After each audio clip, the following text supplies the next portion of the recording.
Welcome to the Hormone Hub, your go-to source for the conversations every woman in her 40s and 50s needs to have. I'm your host, Kylie Pinwell, your nutritionist helping you navigate your way through perimenopause, menopause and beyond so you can say goodbye to the endless fatigue, unexplained weight gain, hot flushes, PMS, mood changes and more that come on this hormonal roller coaster. If you missed the memo or think this is only for women of a certain age, ladies, it's time to think again. Now sit back, relax and enjoy the show. Don't forget to hit subscribe so you don't miss any of my latest episodes, which are released every week. Share it with your friends, your sweaty sisters. The more we talk, the more we help each other. Hello, everyone. Welcome back to the Hormone Hub. It's Kylie Pinwell, your host here. And today we are going to dive into 7 ways that you can change your relationship with alcohol. Now, if you are sitting there thinking, oh, but I don't drink, we can substitute in or out, it's any bad habit that you want to break. So 7 ways to change a bad habit, but I will be specifically talking about alcohol. But certainly, if you want to switch in sugar, if you want to switch in wanting to exercise more, if you want to switch in, changing a toxic relationship, this is certainly, also applicable, the principles of what I'm going to talk about. But for the purpose of today, it's all about alcohol. Now, the reason I wanted to talk about this today is, we're all coming into the Christmas and the holiday season. Parties tend to ramp up. We tend to get a bit more relaxed and, all of our good intentions sort of go out the window, which is fine. But if that's not something that you want, I'm going to sort of talk you through today how to navigate that and give you the tools so you can, change your relationship with alcohol. So part of the reason I wanted to do this is because it comes up a lot in conversations. And I've had some great conversations in the last, couple of months with friends who have given up alcohol or cut down on alcohol, with clients who have decided to make the choice that, they don't want to drink anymore. Friends who, want to cut down and have decided to cut down as opposed to cutting out, so there's no right or wrong here and there's no perfect, answer, but it's just giving you the tools so you can make a choice. So my, own history with alcohol, anyone who knows me or has worked with me knows that I love a glass of wine, happy to have a glass of wine, happy to, someone pulls out the bubbles, I'm there. My favorite sound in the world is a champagne cork popping. So, I just wanted to be transparent and let you know that I'm not perfect either. And I certainly don't take a you must not drink to be healthy kind of stance. I'm sure we all would be healthier if we stopped drinking, but at the end of the day, it is a part of our social life. It's a part of our culture, for better or worse. So I think it's a good conversation to have. So my kind of own journey, I guess, is I grew up in a very, social, very party kind of orientated house. There was always barbecues, parties, all the things, and always lots of alcohol flowing. And there still is. And, I think I went through my 20s as a party girl, total party girl. We went out to get drunk, and we did a very good job of that most times. That continued. It was sort of the culture very much when I was at university as a backpacker. It was we drink to get drunk. And I think, there's a lot of us similar age groups, who had a similar sort of experience. When my kids were young, it was definitely that reward for, I've had a busy day, so therefore I need a drink. Or, my kids are driving me crazy, so therefore I need a drink. When we were traveling around Australia, so we took our kids out of school for a year back in 2016, and we traveled around Australia for a year, which meant effectively that we were on holidays for a whole year. So, what are you doing on holidays? You relax and have a drink, right? So about 6 months, I guess, into our holiday, I sort of realized that I was, we would have our first beer or have our first glass of wine, open the bottle of wine about 3:00 in the afternoon. We'd done the homeschooling for the day. We'd set up camp for the day. We were relaxing. We were meeting new people. The bottle of wine would be open. So I kind of, kind of came to the realization where I was looking forward to that glass of wine, like, oh, what time is it? Is it 1:00 yet? And this is was my first sort of little alarm bell. I did know in the back of my head that drinking as much as we were wasn't healthy, but, hey, we're on holidays, right?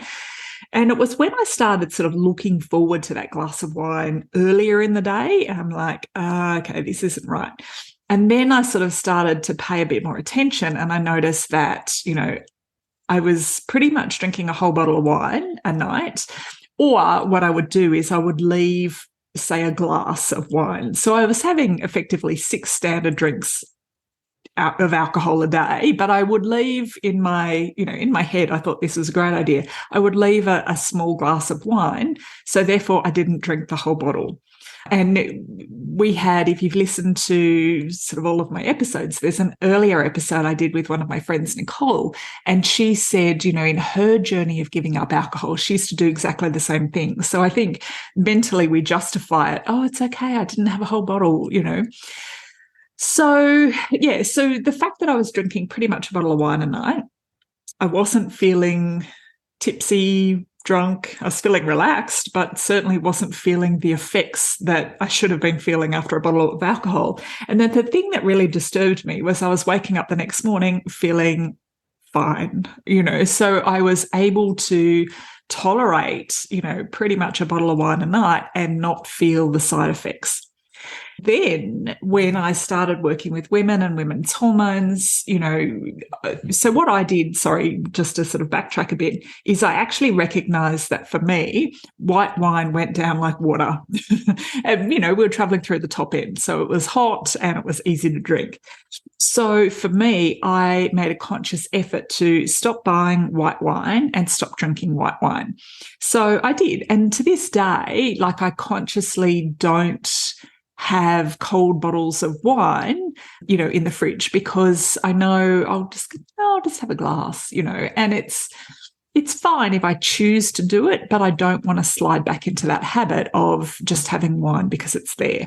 So I deliberately today don't keep white wine in the fridge. And I also tend to choose red wine over white wine because it's got for me personally, a more of a self-limiting, I guess, cap on it, because I can't drink red wine the way I would drink white wine.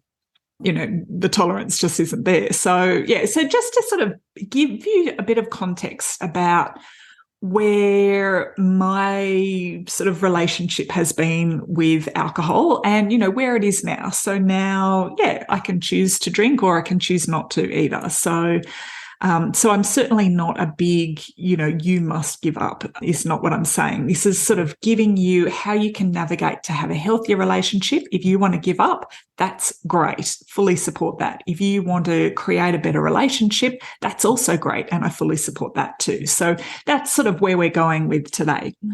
All right. So just to, now that you've got my kind of backstory, I guess, over wine, and then sort of following on from there, what I do regularly, if you follow us in the Hormone Hub Facebook group, regularly every couple of months, we'll run a 10-day kickstart. So this is effectively a 10-day detox, every couple of months.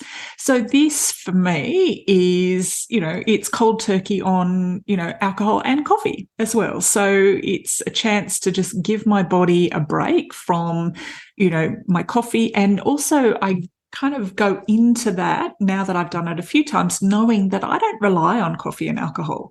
I can get through without it. And, for me, those 10 days are so easy. And generally it's another week or so before I pick up either of those things again. So, so just to sort of give you a bit of context, let you know, I'm not polyperfect and I don't expect you to be either. Okay, so other conversations that I've had is one of my, clients I'm working with at the moment in the Well Balanced Woman is COVID kind of drove her relationship with alcohol. So, like a lot of us did, we all kind of relaxed a bit and we didn't know where this was going. And, I think we all went a bit nuts there for a while. But, her glass or two sort of every night sort of turned into a bottle a night. And then here we are sort of 2 years down the track and she's sort of still in that. And what I sort of noticed is, we can still be quite high functioning women and still be drinking a bottle or two of wine a night just to unwind. It's not to get drunk. It's not to blot out the day. It's just to help these women, wind down and relax. And again, they're not particularly hungover the next day. So it's very different to, the picture of the alcoholic that gets painted of, you wake up in the morning and the first thing you need is a drink. So yes, that is sort of more of a physical dependence and a physical addiction to alcohol. And that's not what we're talking about. We're talking about today, what if you want to change, if you know sort of something's not sitting well within you and you want to change your relationship with alcohol, this is, the chat for you. So it's, what we want to change. So the thing is, like, if we are struggling with perimenopause, menopause symptoms, I can say 100% that reducing or removing alcohol is one of the biggest things you can do to reduce your symptoms. So if you're wanting weight loss, if you're wanting more energy, sleep, you're struggling with night sweats and hot flushes, if you have anxiety, brain fog, all of these things will be dramatically improved by removing or reducing alcohol, okay? And it's not rocket science. Like, logically, we all know this already, okay? But it's how we do it and how we stick to it that's a whole other story. And that's what I'm going to dive into in today's episode. So knowing we should and then doing it is a whole different thing. This Hormone Hub episode is sponsored by our free Hormone Help Call. On the call, we'll give you some clarity around what's causing your symptoms and the 3 simple steps you can start using straight away. If you're ready to take the next step and find out how we can help you, we can talk about that too. So if you're constantly feeling tired, struggling with weight gain, PMS, mood swings, bloating, not sleeping at night, cravings, anxiety, all the things, we're ready to help. If you're ready to ditch those sugar cravings, regain your energy and shift that stubborn weight, then let us help you balance your hormones, reset your metabolism and get your confidence back so you can live the life you're meant to. The link with the details to our Hormone Help Call is in our show notes or over at kyliepinwell.com. All right, so let's jump in. So first up, I want you to start with your end outcome in mind.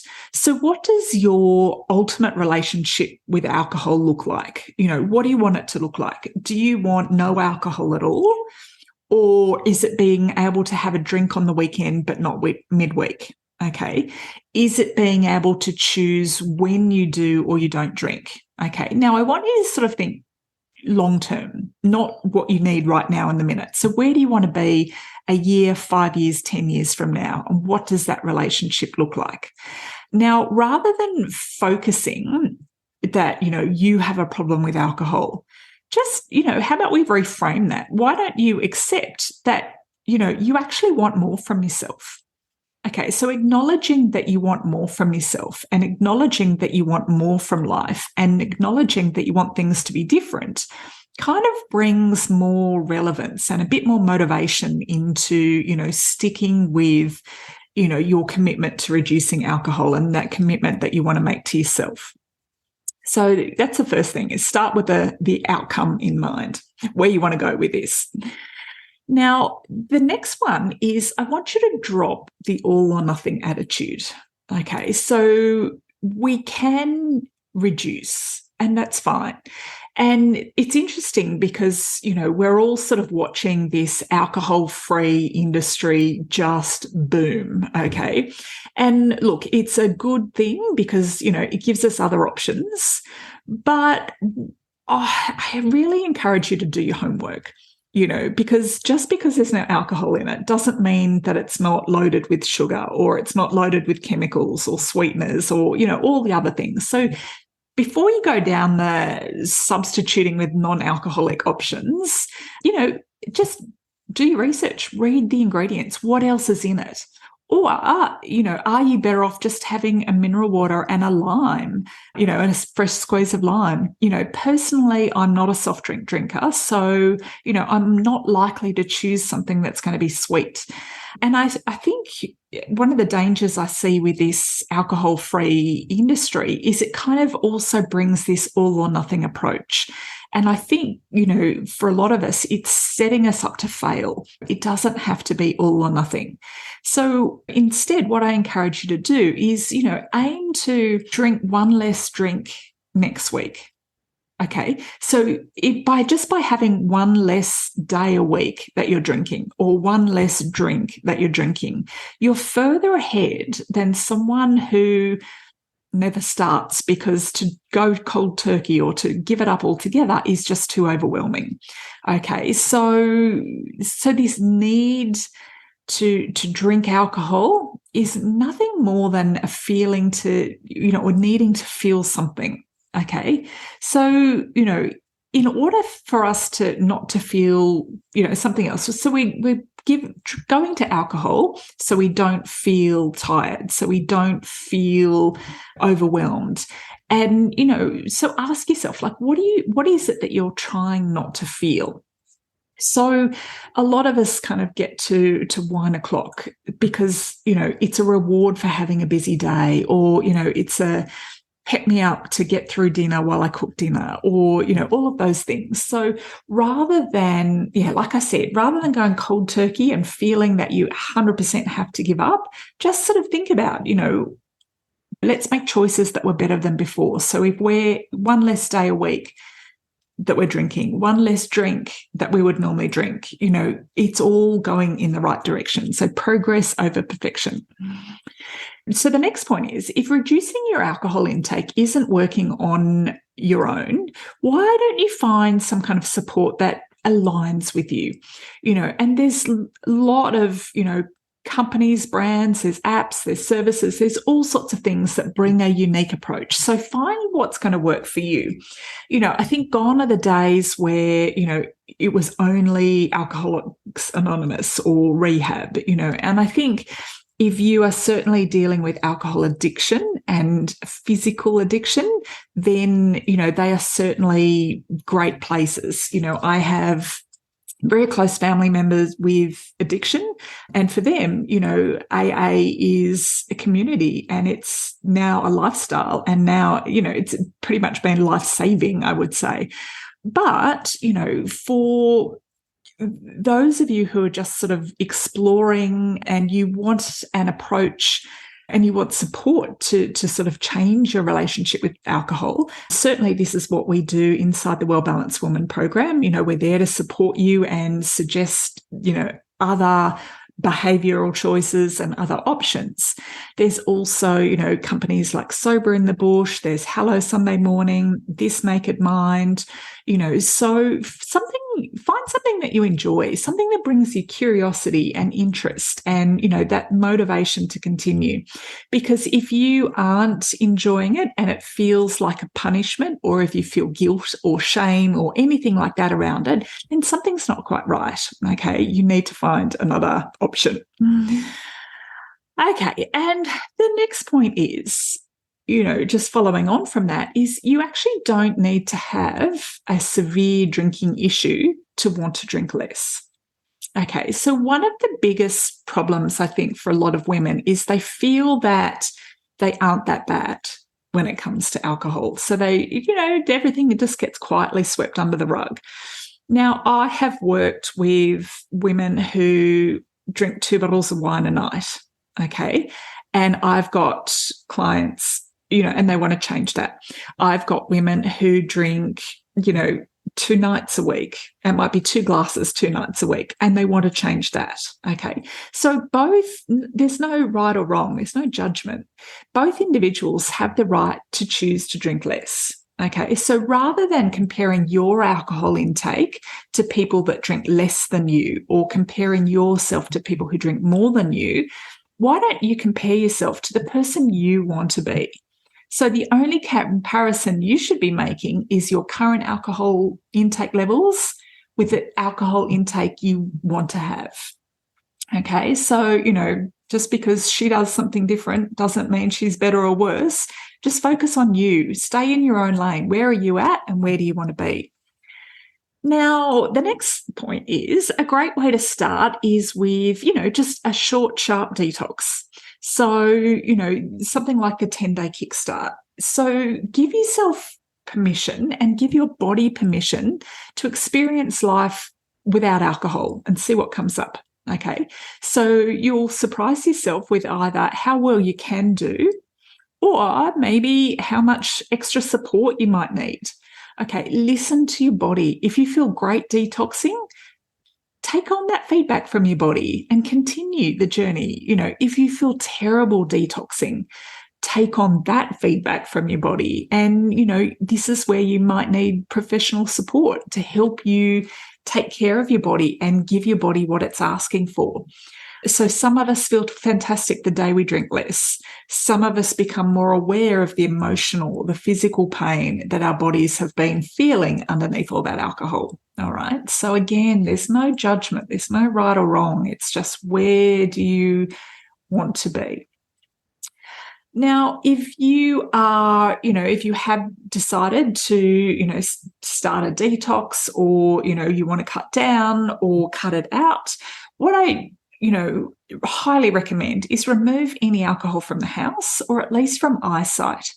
So, it's hard enough drumming up the willpower to do something as it is, let alone, you open the fridge, you go to get the salad dressing out and boom, there's the bottle of wine sitting there or a 6-pack of beer or whatever it is. So, take it out of eyesight. So take all the wine out of the fridge, any of your G&T mixes, any of your, UDL cans, whatever it is, because if we can't see it, we're less likely to want it, It's so true. And this, as we all know, this goes for sugar, it goes for chocolate, it goes for packets of chips or whatever, if we see it there, we're more likely to eat it. So, and the last point is, make small decisions every day that are going to support your commitment to yourself. So if you do have like that half bottle of wine that's sitting in the fridge, tip it out. You're not wasting money. You're investing that back in yourself so you feel fresh and you feel sober. Stop buying it. Don't go to the bottle shop. If you need a different way to drive home so you're not sort of automatically driving into the bottle shop. If you have wine delivered on a subscription, cancel it. You'll be surprised at how easy it is to break habits and how powerful you're going to feel from doing this. So if it's not in your fridge, it makes it easier to make that choice. If it's not in your house, it makes it easier to make that choice. If if it's not coming into your life, it's automatically easier. All right, so I hope this helps. And if you are looking for more support, this is certainly something that we, can support you with throughout the Well-Balanced Woman, whether it's cutting out, cutting down, health-wise that you are going to be better off for it, but you definitely don't have to do this alone. All right, well, I hope today's episode was helpful and I look forward to seeing you very soon. Bye for now. Thank you for taking the time to listen today. You can head on over to the show notes at kyliepinwell.com/podcast where you'll find all the links and I have a little bonus surprise waiting for you. Before we go, it would mean the world to me if you head on over to your favourite podcasts channel, subscribe and leave a review. Make sure to screenshot it, DM it to me so I can thank you personally. Then stay tuned for next week's episode. Can't wait to see you then.